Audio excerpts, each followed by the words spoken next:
And we are far enough not to spit at you, so you don't have this problem of the pixie dust that Gigi had. So we were going to talk about or discuss a little bit how cultural differences or people's attitude can stop or prevent you or can foster innovation and the startup and entrepreneurial spirit. And I want to start with Etay, because Etay, as you may have heard, he blocked me, my posts from being posted on the community back then, 10 years ago. I'm not forgetting that, I tell you that.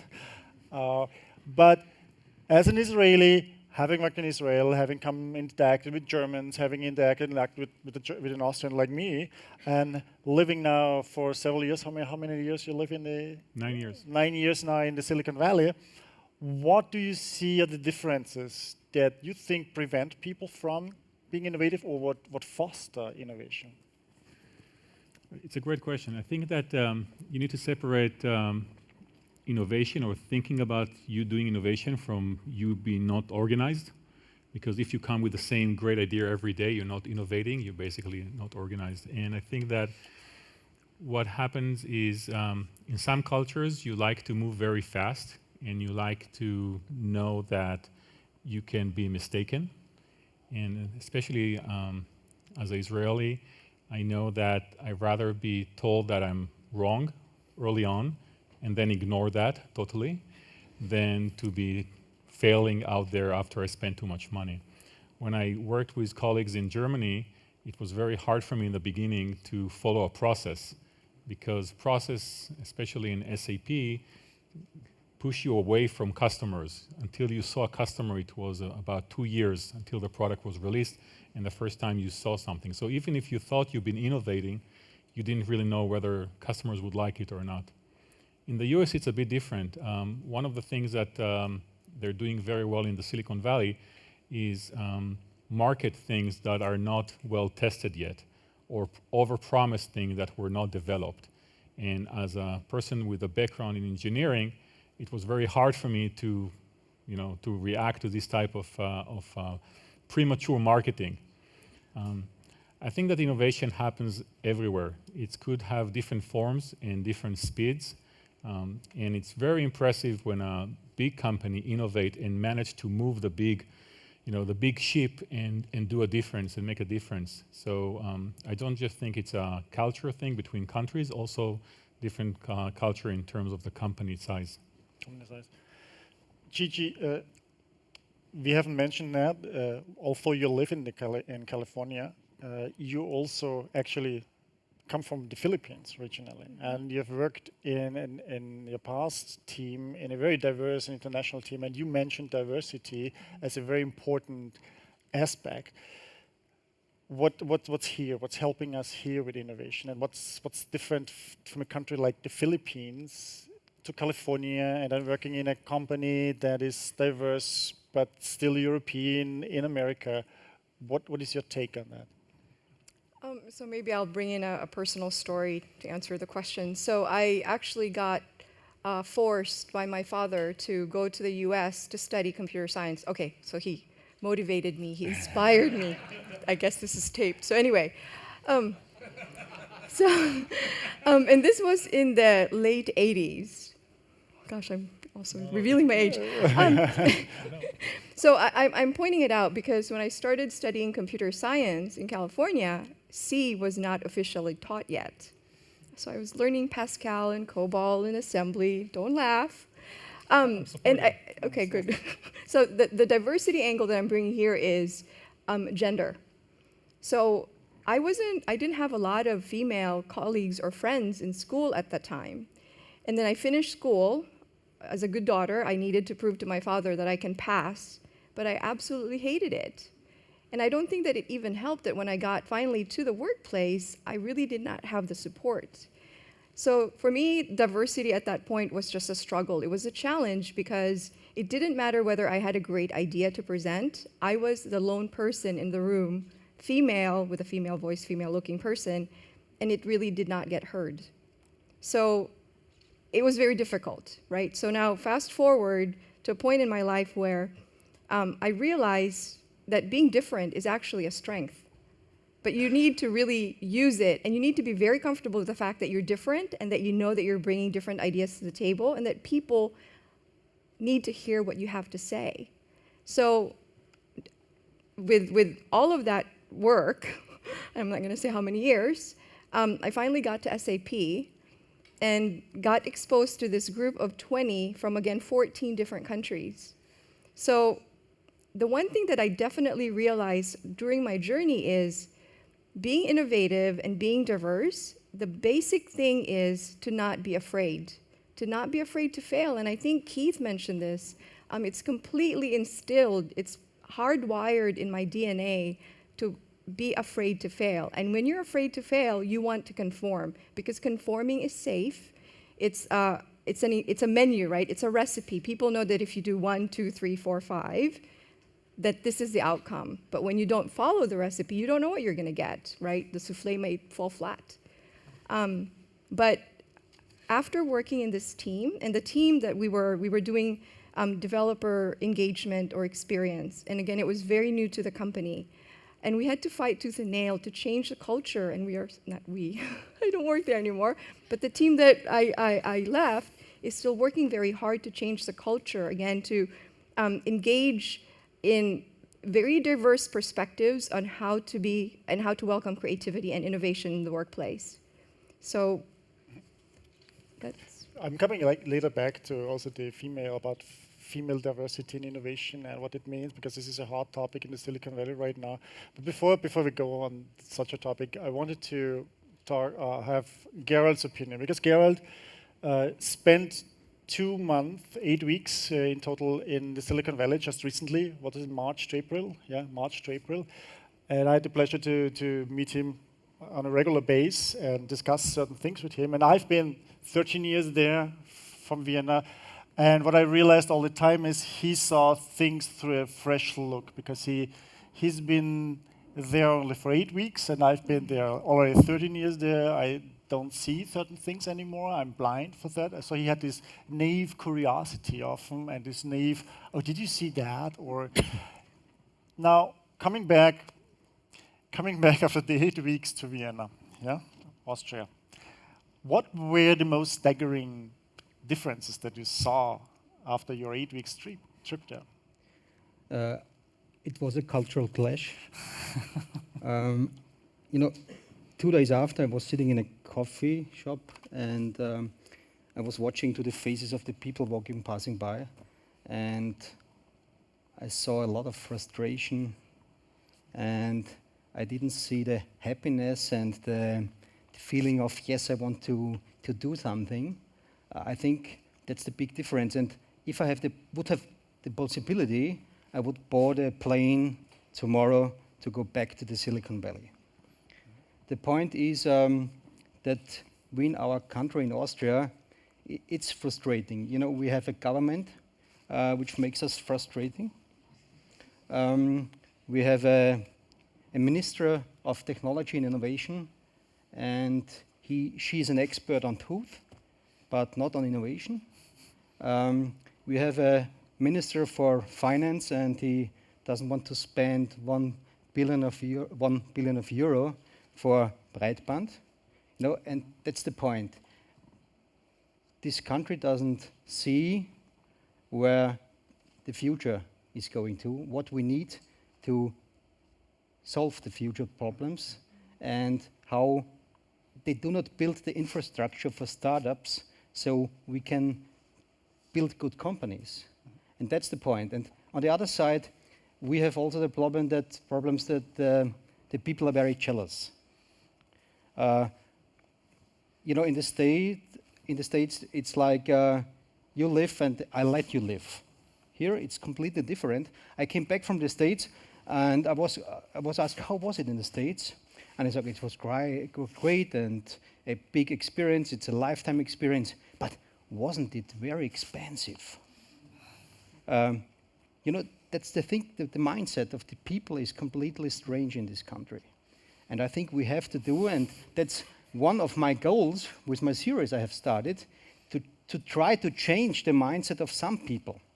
Because I think we have to start. We have to start small, and we have to try to make it bigger. And therefore, your Austrian Innovation Center in Silicon Valley is a good idea, and I hope you will realize it, that you really build a center there. You talk about... I have a suggestion how we can start small. Okay. So one of the notes that you said that people don't know how to fail, right? Simple test. You're married, right? Sort of. I rest my case. You know, maybe it's a guy-girl thing kind of thing, but you know, as a husband for over 16 years now, I fail a lot, right? I've been told what I'm doing wrong sometime. You just learn how to live with that, right? So think about it in a global way of saying, you know, you try your best with the startup, it doesn't work out, you learn something, you try to do it better the next time. Just don't forget Mother's Day. Sorry. True story. So just, you know, start small. Start with be able to say, I didn't manage to meet all the expectation I had or someone else had, and just move on. You know, you fall, you go up, you run again. That's it. So this is actually what I wanted to ask you here. It's jealousy. When we look at that, you know, when I see how startup founders are seen, or successful startup founders are seen in California, like Sergey Brin or Larry Page from Google and the others, whenever they have ever to speak, people just hang on their lips, yeah, and are really admiring them as role models. Here you have the feeling that when you get, you know, people, successful startup founders, they say, oh, they don't deserve that actually, yeah, what they have. Now, when I look at that, I had the feeling that people like Shai Gassi, who were kind of large role models, they are Technion alumni, yeah, are seen also as this big, this is where I can go. How do you see that? Or how can we change that? It's a great question. I think that as a founder of several successful and less successful ventures, you just respect founders, other founders much more because you know the struggle. You share the scars. You had the same 100 people telling you no. So when someone actually succeeds, you want to hear them and they want to share why, because we all know you can get lucky. We all know that luck is important, but if you're lucky and you didn't do all the groundwork, you're not going to be successful. So this is why when we founders meet, we do a bitching session, but we also try to understand what made the other person successful. And when they tell you how they got successful, they're not trying to, you know, to rub it in your face. They're actually telling their true story with all the ups and downs because it's really a struggle. Mm-hmm. And maybe there is an advantage here in Austria that you don't have so many startups. But in the US, in the Silicon Valley, in the coffee shop you just was at, you know, probably Copa Cafe or Venetia, there is probably 50 startups at the same time talking about things. It's very crowded, and you always would like to get a good tip from someone who actually made it, so you will have some kind of edge, not against them, but actually to get more investors, to get more customers, to be better by yourself. And yeah, you may have bragging rights if you've been successful and did a great exit, but what happened to many entrepreneurs that did an exit, they went back into the game. They didn't stay out, right? So this is why we kind of try to support each other. We do envy sometimes, you know, this is why I don't read much tech blogs, because it's sometimes annoying. But we do support whenever we meet someone face to face. Mm-hmm. Gigi, one question for you. I know you as somebody who has a lot of empathy with people, with developers, yeah? So what you do looks like you do really that from an altruistic perspective often, yeah? But I think this is one of these cultures that we see, this like paying it forward, that I have the feeling, where you help people without, you know, expecting something, expecting an immediate thing, but somebody else would profit from that. How did you come to that? Where do you see, how can you create, become like that? Wow, difficult question. Yes. I don't know whether I came, again, born with this or if I learned it growing up, but I just think, you know, every day you can make it as stressful or as happy as you want. I think that we need to remember that we are actually in control of that to a lot, to more than what people think. So For me, interacting with people, I have no expectations whether it's going to have any sort of outcome. I honestly don't walk up to people and talk to them to help them. I really just want to hear their stories, and if something comes out of it, then that's what it is, right? But maybe listening is the secret. Maybe that's just it. You just give yourself fully and wholly to the person you're interacting with, and maybe that's why people think that I'm being really helpful or being empathic. I think so. I mean, Yeah. I've seen you operating and also how people then spoke about you, and they were willing to help you, and that helped others through you. Gerald, while we talk about that, when you were in the Silicon Valley, you needed just a few names or things to go, yeah? Whatever I could provide. That was not much, but you took the chance to going forward. This is this kind of networking, connecting thing that the Silicon Valley does, which is, I think, very different from what's happening in Austria. You want to elaborate on that? You know, I talk as a journalist, and as a journalist, you have to be a good networker. And I think I'm a good networker in Austria too. And it's really not difficult to do networking in the Silicon Valley, because I did my lessons in the first week. I have visited some meetups, and after the meetups I thought this was rubbish. I should have stayed in the Café Venezia with Mario. But then after the second week I recognized the Silicon Valley looks very complicated, but it isn't that complicated. It's smaller than Austria, and there are some key players, VCs, business angels, and if you try to network, it's working. I had one nice experience. It was I visited a pitch.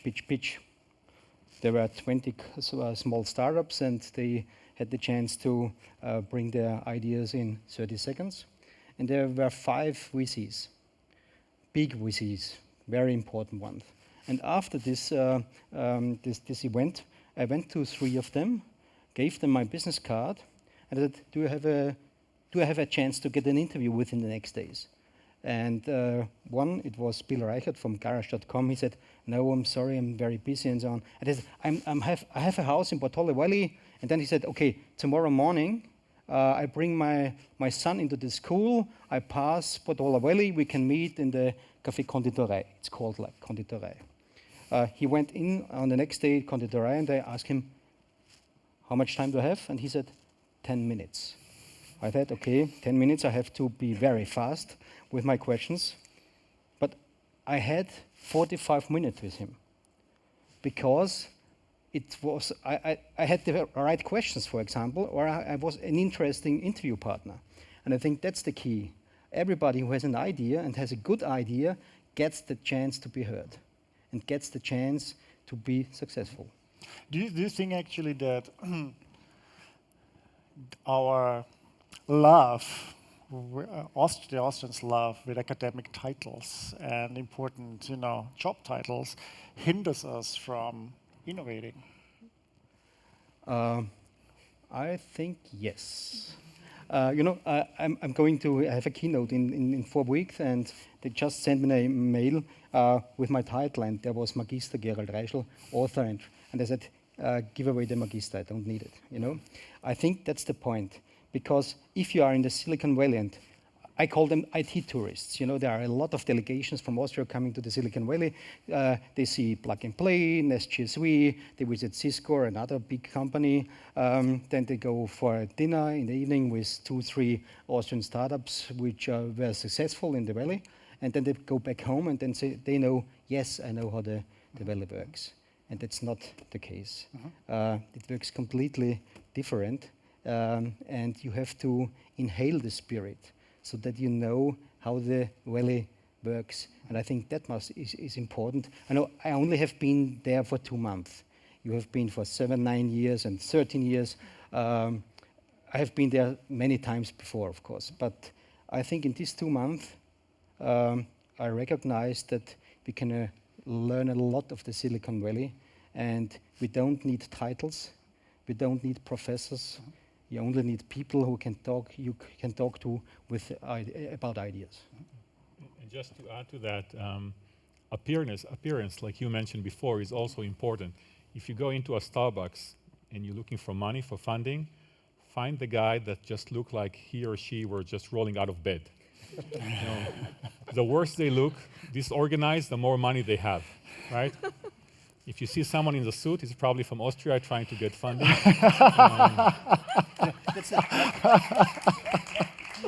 That's the one thing Mario told me.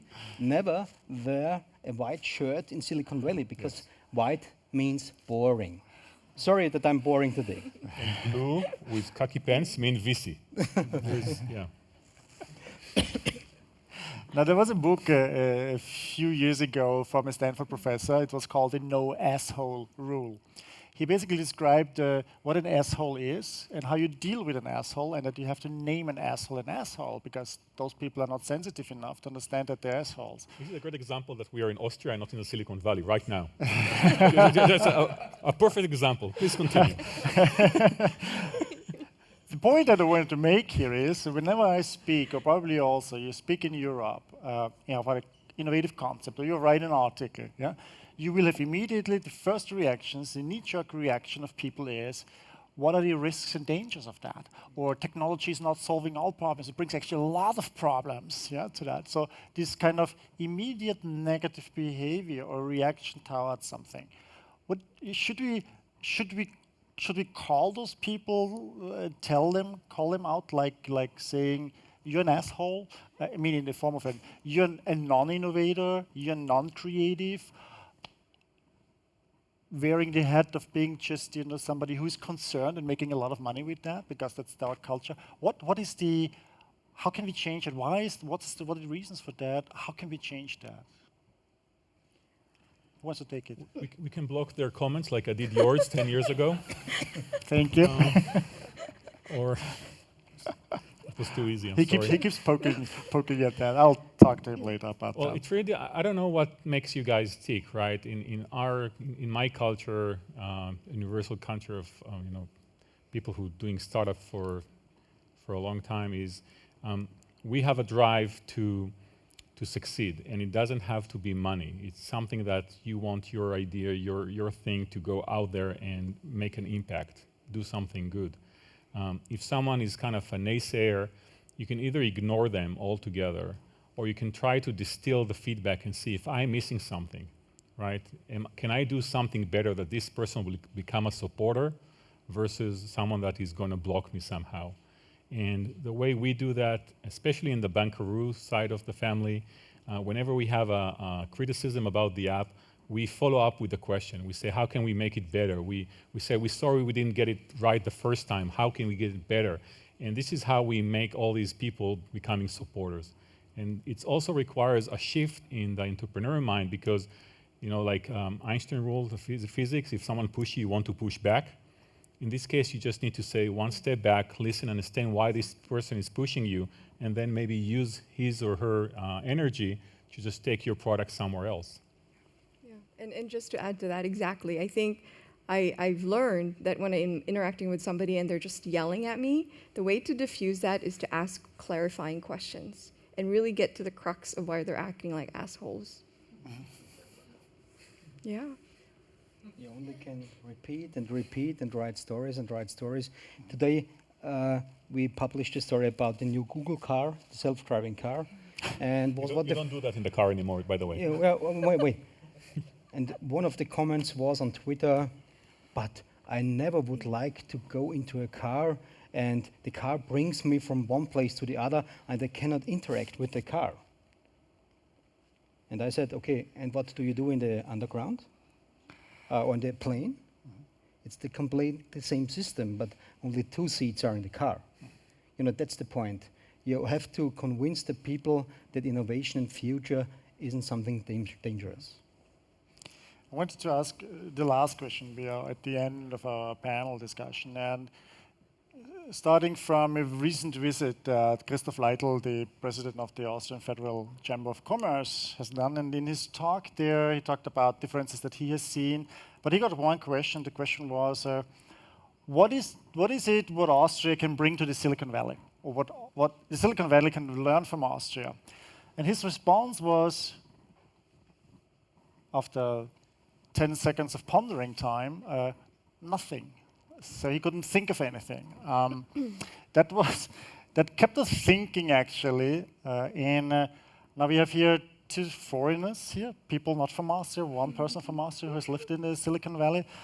What would you see that Austria, we always complain about ourselves and see ourselves in the worst views that we can do, but what would you see that Austria can bring in that is unique and would help innovation, would help creativity, would have entrepreneurship that you've discovered now that you're a few days here, you're a few days here. You've been living a long time, 17 years here. So. Apfelstrudel. Apfelstrudel. Apfelstrudel, that helps us being creative. The bread in the Silicon Valley is terrible. Just bring good bread. I think that in the Silicon Valley, one of the things we miss, and this is something that you may be able to bring us, is a little bit more discipline and be able to follow through a process. So we talked about design thinking, right? It's a process. You have to go through at least 6 steps before you are ready to make a decision or to test your assumption. Sometimes we don't follow through. And I don't know if it's a European or Austrian virtue, but if we can be a bit more disciplined about what we do and how much time we spend on that, that will benefit us all. That's interesting to say, because a discipline from a German-speaking area, we are not seen as the most disciplined here. Gigi? So bring cake. And to complement the good cake, bring good coffee. So I only really had a glimpse of this yesterday when Mario took me to this really nice cafe. Grünsteidl. And I thought that it was a very different culture of how you just go in the coffee house and sit down, take time to read, relax, have a conversation with a friend. I don't think that we do enough of that, actually. I think a lot of times we're driven by speed in the Silicon Valley. And the same thing, there needs to be a balance between speed and clearly thinking out the process and like really taking the right amount of time to do it and not just be schedule driven. So when you go to a Starbucks, especially when you're a student in the States, I have noticed that people actually, that you can tell that people want you to leave because they want to get more people coming in and sitting. I mean, it's not as casual and just really a nice, take a break, because a lot of times you work, you think, you argue, and you don't really have the time to just step back, take a deep breath, and refresh your mind, right? You need to purge some of that, enjoy a nice cup of coffee and some apple strudel, love it. So that, I think, is what Austrian can bring to the Silicon Valley. I think the Austrians are not less intelligent than the Americans or other country in the world. The point is that we need a new infrastructure and we need a new mindset. Only through the people, also the people who have a lot of money, they need a new mindset. I have a statistics there, how the Austrians are spending their money, and startups are on place 12. Number 1 is houses, land, passbooks, Bausparvertrag. 12 is startups, and that's the point. And in my opinion, we have enough good ideas. The whole energy area, for example, we can bring these ideas also to the Silicon Valley. But we need a change of the mindset. Thank you very much. I want to thank my panelists for giving their input. Thank you very much.